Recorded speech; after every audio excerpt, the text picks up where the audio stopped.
Experience on Facebook, foot fetish video part 2. Go, Autumn. Hi, welcome back everybody. This is the second part of the foot health video.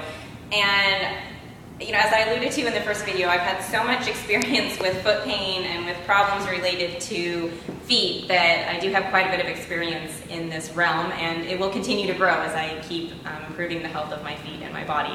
So one of the things that I didn't mention in the first part that's been incredibly valuable to helping improve my foot mobility, my foot strength, taking my pain down a few notches from just hurting all the time to a little bit less pain. And I used to be bound to always wearing shoes that were incredibly supportive, and I really could not be barefoot at all. And that's not healthy. We really need to interact with the ground, and we spend so much time encased in these shoes that usually elevate our heels up that we have shortened hamstrings, we have shortened calf muscles, we have, we're getting Achilles injuries, we're getting all sorts of different injuries that we can really trace down to where it all begins, which is the feet, which is our first opportunity to interact with the world and the ground around us. So barefoot training is something that's gotten a lot of press somewhat recently, and one of the things I think is important to realize is most of us, because we spend so much time encased in those shoe boxes, we can't just strip off our shoes and go running out barefoot and not get injured or have some sort of negative ramifications from that.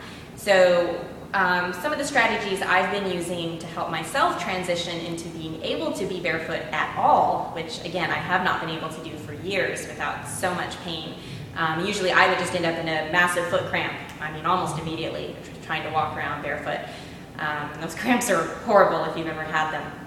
So learning how to strengthen the arches, and one thing I never knew was that engaging the toes is critical to your arches being strong and having good integrity, and that affects the entire kinetic chain.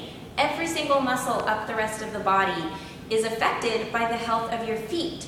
So we talked more about mobility of the feet in the first part, and this time I wanted to talk more about the integrity of the feet and the strength. So if we look down and kind of zoom in on the arch, watch what happens when I engage my toes. Okay, when I engage the toes with the floor, it picks up my arch and it strengthens it. So we really want to take every opportunity we can to get our toes interacting with the ground. And one of the ways, one of the basic ways to do that is, if you're just standing in your house, you take your shoes off, just engage your toes with the floor and get your arches to lift up. I did this for a long time before I did anything else. Just that little bit of engagement with the ground to lift your arches up and build up some strength. From there, I actually transitioned to doing some really basic exercises that I was doing anyway to warm up before a workout.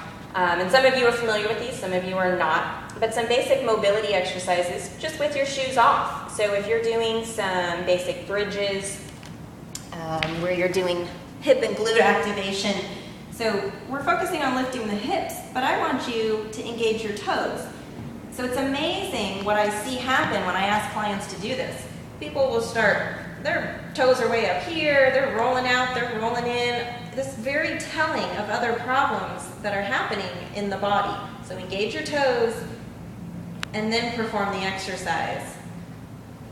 Okay, so that's just one example of a way to do that. And it applies to anything. If you're squatting, engage your toes and then squat.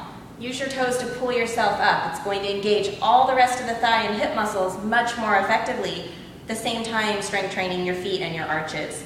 A lot of times we'll have people do single leg exercises.